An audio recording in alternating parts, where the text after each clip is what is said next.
Taodo, bonjour. Bonjour. Vous êtes franchisé Babychou à Asnières depuis 2 ans et demi. Quel a été votre parcours professionnel avant d'intégrer cette franchise? Alors, moi j'avais un parcours plus technique, informatique. J'avais fait des études de gestion informatique appliquée et j'ai démarré en tant qu'informaticienne dans une boîte de service. Après, j'ai évolué vers les fonctions de maîtrise d'ouvrage et avant de rejoindre Babychou, j'étais responsable de projets dans une grande société d'assurance. D'accord, donc on voit que votre parcours est plutôt varié. Comment êtes-vous venu à ce secteur des services à la personne? Comment avez-vous fait le choix de ce secteur et plus particulièrement après celui de Babychou Service?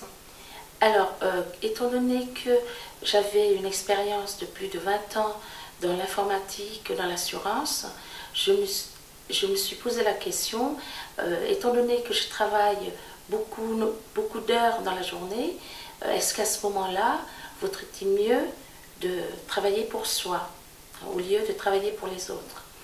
Donc, à partir de cette idée, je me suis documentée sur les services à la personne, parce qu'en 2005, il y a le plan de développement sur les services de la personne qui offre beaucoup d'avantages, le TVA à 5%, enfin 5,5%. Il y a donc également l'allègement des charges sociales. Donc à partir de là, je m'oriente vers les services de la personne et en même temps vers l'enfance. Pourquoi vers l'enfance? Parce que je me suis dit, c'est travailler avec l'enfance, avec les enfants, c'est enrichissant.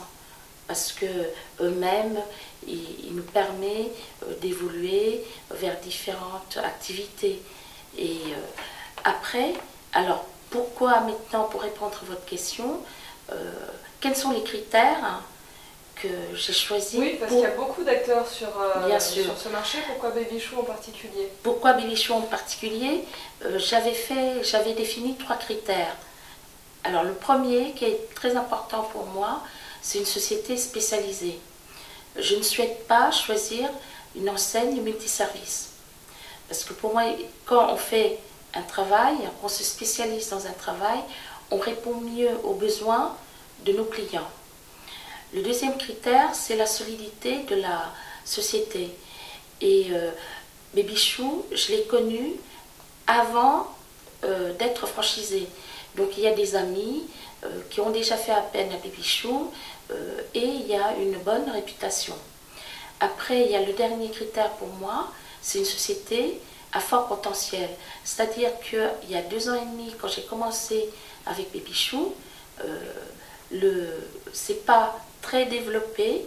Je crois que j'étais la 4e agence à ouvrir en France. Et donc là, on a encore beaucoup de clients à conquérir. Vous avez ouvert votre agence il y a maintenant 2 ans et demi. Quel est votre sentiment aujourd'hui? Alors, positif, c'est-à-dire que mes objectifs, je dirais, sont atteints. Au niveau reconversion professionnelle, là, je suis autonome dans ma gestion d'entreprise. Et au niveau chiffre d'affaires, je pense que j'ai fait un bon chiffre d'affaires. Est-ce que vous pensez que la franchise finalement a aidé à réussir cette reconversion professionnelle? Est-ce que vous auriez pu vous lancer toute seule? Alors là, oui, je pense que si je me suis lancée toute seule, je prendrais plus de temps et éventuellement je ferais plus d'erreurs. Donc avec la franchise, ça nous a aidé à gagner du temps parce que là, en 2 ans et demi, je pense que si je fais tout seul, j'aurais pas l'expérience que j'ai aujourd'hui. Et également, comme on appuie sur un concept qui a fait ses preuves, donc du coup, j'ai pu, je pense, éviter un certain nombre d'erreurs. Très bien, mais écoutez Taodo, je vous remercie et je vous rappelle que vous êtes franchisé Babychou Service à Asnières depuis 2 ans et demi. Très bien, mais je vous remercie.